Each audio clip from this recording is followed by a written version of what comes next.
नमस्कार, श्री स्वामी समर्थ. यावर्षी श्रावणातील पहिला सोमवार आणि नागपंचमी एकाच दिवशी आली आहे. हा एक दुर्मिळ योग जुळून आलेला आहे. भगवान शिवशंकर आणि नाग यांचा संबंध खूप जवळचा असल्याने या योगाचे पुण्य 100 पटीने वाढत आहे. नागपंचमी हा सण नागांना समर्पित आहे आणि भगवान शिवशंकरांनी सुद्धा गळ्यामध्ये नाग धारण केला आहे, म्हणून या योगाला विशेष महत्त्व आहे. श्रावणी सोमवार आणि नागपंचमी एकाच दिवशी आली आहे, म्हणजे भगवान शिवांची आणि नागाची पूजा एकाच दिवशी करायची आहे. भगवान शिवशंकराच्या पूजनासाठी श्रावण महिना हा अतिशय महत्त्वाचा महिना मानला जातो. श्रावण महिना हा फक्त महिना नाही आहे, तर भगवान शिवशंकरांची पूजा करण्याचा, त्यांच्या जवळ जाण्याची आपल्याला मिळाली एक संधी आहे. तर आपण या श्रावण महिन्यामध्ये भगवान शिवशंकरांची पूजा अर्चा व्रत वैकल्य तर करायचेच आहे. त्याचबरोबर आपण पहिल्या श्रावण सोमवारी आलेली नागपंचमी आणि श्रावणी सोमवार या योगाची पुण्य प्राप्त करून घेण्यासाठी आपल्याला भरपूर अशा सेवा करायच्या आहेत. तर नागपंचमी हा सण श्रावण शुद्ध पंचमीला साजरा केला जातो. तर यावर्षीची नागपंचमी ही श्रावणातल्या पहिल्या सोमवारी म्हणजे 17 ऑगस्टला आली आहे. तर या दुर्मिळ योगावर भगवान शिवशंकरांची पूजा कशी करावी, नागदेवतेची पूजा कशी करावी, त्याचबरोबर या योगावर आपण एक प्रभावी उपाय देखील करायचा आहे. हा उपाय आपल्या मुलांच्या प्रगतीसाठी खूप महत्त्वाचा आहे. आपली मुले एखादी एक्झाम देत असतील, त्यांना बऱ्याच वेळा प्रयत्न करून देखील त्यांना यश मिळत नसेल, अगदी थोड्या मार्काने जर तुमची मुले मागे पडत असतील, तर हा एक प्रभावी उपाय आपण या नागपंचमीला करायचा आहे. हा उपाय अगदी साधा सोपा आहे. हा उपाय मुलगा किंवा आई कोणीही करू शकतं. तर आपण या श्रावणातल्या पहिल्या सोमवारी भगवान शिवशंकरांची पूजा कशी करावी, नागदेवतेची पूजा कशी करावी, उपाय कसा करावा, त्याचबरोबर या दिवशी कोणत्या गोष्टींची काळजी घेणे आवश्यक आहे, कोणत्या गोष्टी आपण दिवशी टाळायच्या आहेत, अशी संपूर्ण माहिती आपण आजच्या व्हिडिओमध्ये घेणार आहोत. तर व्हिडिओ स्किप न करता शेवटपर्यंत नक्की बघा. नमस्कार मैत्रिणींनो, मी सारिका भक्ती विश्वमध्ये तुमचे मनापासून स्वागत करते. तुम्ही जर माझे व्हिडिओ पहिल्यांदाच बघत असाल आणि अजून चॅनल सबस्क्राईब केलं असेल, नक्की सबस्क्राईब करा. चला तर मग आजच्या महत्त्वपूर्ण व्हिडिओला सुरुवात करूया. श्रावणातला पहिला सोमवार आणि नागपंचमी. आपली हिंदू संस्कृती ही पशुपक्ष्यावर, निसर्गावर प्रेम करणारी आहे. प्रत्येक सणांचा निसर्गाशी कोणत्या ना कोणत्या कारणाने संबंध येत असतो. श्रावण महिन्यामध्ये सर्व निसर्ग बहरलेला असतो, हिरवागार झालेला असतो. तर अशातच नागपंचमी हा सण देखील येतो. या सणाला नागदेवतेची पूजा केली जाते. भगवान शिवशंकर हे आपल्या गळ्यामध्ये नाग धारण करतात, तर भगवान विष्णू हे शेषनागाच्या शयेवर पहुडलेले असतात. त्यासोबतच गणपतीच्या कमरेत सुद्धा बंद म्हणून नागच असतो. म्हणून आपल्या हिंदू संस्कृतीमध्ये नागाला देव मानले जाते आणि श्रावणातल्या शुद्ध पंचमीला नागदेवतेची नागपंचमी साजरी केली जाते. यावर्षी श्रावणातील पहिला सोमवार आणि नागपंचमी एकाच दिवशी आली आहे. तर आपल्याला भगवान शिवशंकरांच्या पूजेसोबत नागदेवतेची देखील पूजा करायची आहे. भगवान शिवशंकरांच्या शिवपिंडीवर अभिषेक करायचा आहे. त्यासोबतच बरेच जण श्रावणी सोमवारचा उपवास देखील करतात. तर या दिवशी आपण सकाळी लवकर उठायचं आहे. आपले घर अंगण स्वच्छ करून, स्नान करून, शुचिर्भूत होऊन आपण आपली नित्य देवपूजा करायची आहे.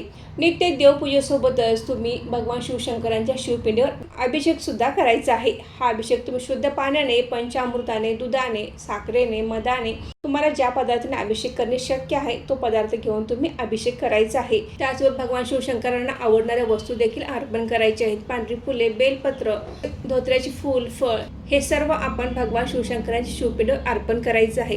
पहिल्या सोमवारची शिवामूठ ही तांदूळ आहे, तर आपण शिवामूठ तांदूळ देखील अर्पण करायचे आहे. भगवान शिवशंकरांच्या शिवपिंडीची पूजा कशी करावी, शिवामूठ कशी अर्पण करावी, त्याचबरोबर सेवा कोणत्या कराव्यात याचा व्हिडिओ मी काल अपलोड केला आहे. तो व्हिडिओ बघून तुम्ही अभिषेक सेवा केली तरी देखील चालेल. पहिल्या श्रावण सोमवारी नागपंचमी देखील आहे, तर आपल्याला नागदेवतेची देखील पूजा करायची आहे. आता प्रत्येक भागानुसार किंवा गावानुसार नागपंचमी साजरी करण्याची पद्धत ही वेगवेगळी आहे. तर आपण देवपूजेसोबतच नागपंचमीची पूजा देखील करायची आहे. काही ठिकाणी नागपंचमीला मातीचे नाग मिळतात, तर ते नाग आणून त्याची पूजा केली जाते. तर काही ठिकाणी भिंतीवर नागाची प्रतिमा काढली जाते, त्याची पूजा केली जाते. किंवा एखाद्या पाटावर तांदळाने किंवा रांगोळीने नागाची प्रतिमा काढून त्याची देखील पूजा केली जाते. काही ठिकाणी नागपंचमीच्या पूजेसाठी तयार छापील चित्र मिळते, तर ते आणून त्याची देखील पूजा केली जाते. तुमच्याकडे जशी पद्धत आहे त्या पद्धतीने तुम्ही नागदेवतेची पूजा करायची आहे. आपण घरातील ही पूजा करत असताना लाह्या, दूध, साखरेचा नैवेद्य दाखवायचा आहे आणि पूजा करायची आहे. त्याचबरोबर आपण आघाडा आणि दुर्वा देखील या नागदेवतेला अर्पण करायचा आहे. अशी साधी सोपी आपण पूजा करायची आहे. परंतु नागपंचमी दिवशी काही नियमांचे पालन करणे आवश्यक आहे. नागपंचमी दिवशी काही विशेष कामे केली जात नाहीत. यामध्ये तुम्ही चिरणे, कापणे, तळणे या गोष्टी टाळायच्या आहेत. तर शेतामध्ये काम करणे किंवा नांगर चालवला जात नाही. यामागचे कारण म्हणजे शेतामध्ये नांगर चालवत असताना नागदेवतेला इजा होऊ नये यासाठी ही कामे केली जात नाहीत. या दिवशी स्त्रियांनी नागदेवतेला आपला भाऊ म्हणून पूजा करायची असते. ज्या स्त्रियांचे माहेर काही अडचण असेल त्यांनी नागदेवतेची पूजा करायची आहे आणि विनंती करायची आहे की आपल्या माहेरी आपल्या भावाची कोणतीही अडचण असेल, आर्थिक अडचण असेल, नोकरी लागत नसेल किंवा लग्न जमत नसेल, संतती होत नसेल तर या दिवशी नागदेवतेची पूजा करून आपल्या माहेरच्या सुखासाठी, भावाच्या सुखासाठी आपण नागदेवतेला प्रार्थना करायची आहे. तुमच्या आसपास तुमच्या गावामध्ये जर वारुळ असेल तर तेथे जाऊन देखील तुम्ही पूजा करू शकता. बऱ्याच गावामध्ये नागोबाचे मंदिर देखील असते तर तेथे जाऊन देखील तुम्ही पूजा करू शकता. तुम्हाला जसे शक्य आहे त्या पद्धतीने तुम्ही करू शकता. घरी पूजा करण्यासोबतच तुम्ही वारुळाची नागदेवतेच्या मंदिरात जाऊन देखील पूजा करू शकता. नागपंचमी सणाविषयी एक कथा आहे. सत्येश्वरी नावाची एक कनिष्ठ देवी होती. सत्येश्वर हा तिचा भाऊ. या सत्येश्वराचा मृत्यू नागपंचमीच्या आदल्या दिवशी झाला. त्यामुळे भावाच्या शोकसागरात सत्येश्वरीने अन्नत्याग केला. सत्येश्वरीला तिचा भाऊ नागरूपात दिसला तेव्हा सत्येश्वरीने त्या नागरूपाला आपला भाऊ मानले.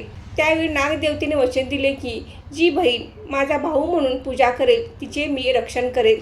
त्यामुळेच या दिवशी नागाची पूजा करून स्त्रिया नागपंचमी साजरी करतात. भावाला चिरंतन आयुष्य लाभावे, त्याला अनेक आयुधांची प्राप्ती व्हावी, तो दुःख आणि प्रत्येक संकटापासून तारला जावा म्हणून या नागचतुर्थीच्या उपवासाला आणि नागपंचमीला महत्त्व आहे. नागपंचमीला स्त्रिया नवीन अलंकार घालून नागदेवतेची पूजा करत असतात. काही स्त्रिया या माहेरी सुद्धा जातात आणि माहेरी जाऊन नागपंचमी साजरी करतात. तर मैत्रिणी, नागपंचमी आणि पहिल्या श्रावणी सोमवार एकाच दिवशी आली आहे. तर आपण घरी सुद्धा पूजा करायची आहे. त्यासोबत आपण मंदिरात जाऊन देखील दर्शन घ्यायचे आहे आणि पूजा करायची आहे. आपल्या मुलांच्या प्रगतीसाठी आपण नागपंचमी दिवशी एक प्रभावी उपाय करायचा आहे. आपली मुले ही अनेक परीक्षा देत असतात परंतु काही कारणामुळे त्यांना थोड्या मार्काने त्यांची संधी जाते. 1-2 मार्क कमी पडतात आणि त्यांना यश मिळत नाही. तर अशा वेळेला आपण नागपंचमी दिवशी एक उपाय करायचा आहे. श्रावण सोमवार आहे आणि नागपंचमी एकाच दिवशी आहे तर आपण आवर्जून या दिवशी मंदिरात जायचं आहे. तर आपण मंदिरात जाताना काही वस्तू घेऊन जायचे आहेत. तर आपण पाणी, बेलपत्र, फुले हे तर घेऊन जायचंच आहे. त्यासोबतच आपल्याला एक बेलपत्र असे घ्यायचे आहे की त्या बेलपत्राला लाल कलरची चंदन लावायचे आहे. हे तुम्ही घरात सुद्धा लावू शकता किंवा मंदिरात गेल्यानंतर सुद्धा लावू शकता. तर बेलपत्राला 3 पाने असतात. वरच्या पानाला आपण लाल चंदन लावायचे नाही. दुसरी 2 पाने आहेत त्याला आपण लाल चंदन लावायचं आहे. आणि आपल्याला एक हातात बांधलेला जो कलावा असतो, लाल पिवळा जो धागा असतो, तो धागा आपण घ्यायचा आहे आणि तो धागा आपल्या 6 ते 7 इंच लांब असा कलावा घ्यायचा आहे आणि तो वरच्या पानावर ठेवायचा आहे. आणि हे पान आपल्याला शिवपिंडीवर अर्पण करायचं आहे. आणि आपल्याला 1 तांब्यावर पाणी शिवपिंडीवर अर्पण करायचं आहे. त्यानंतर आपण सर्व पूजा आटपून नमस्कार करायचे आहे. मुलांच्या प्रगतीसाठी, नोकरी लागण्यासाठी, त्याला परीक्षेमध्ये यश येण्यासाठी प्रार्थना करायची आहे. आणि त्यानंतर बेलपत्र तेथेच ठेवायचं आहे. आणि जो लाल कलरचा धागा कलावा आपल्या शिवपिंडीवर अर्पण केला तो कलावा आपण घरी घेऊन यायचा आहे आणि आपल्या घरामध्ये, देवघरामध्ये ठेवायचा आहे. या उपायाने आपल्या मुलांच्या जे परीक्षेमध्ये अपयश येत होते, या उपायाने मुलांना परीक्षेमध्ये चांगले यश मिळून त्यांची प्रगती होणार आहे. त्यांच्या मनासारखा जॉब त्यांना मिळणार आहे. पौराणिक कथेनुसार नाग हे कश्यप आणि कद्रू यांचे पुत्र. यातील अष्टनाग प्रसिद्ध आहेत. अनंत, वासुकी, पद्म, महापद्म, तक्षक, कर्कटक, शंख, कुलिक म्हणजे कालिया हे प्रजेला त्रास देऊ लागले. म्हणून ब्रह्मदेवाने त्यांना शाप दिला की तुमच्या सावत्र भावाकडून म्हणजे गरुडाकडून मारले जाल व जन्मेजयाच्या सर्पसत्रात तुमचा नाश होईल.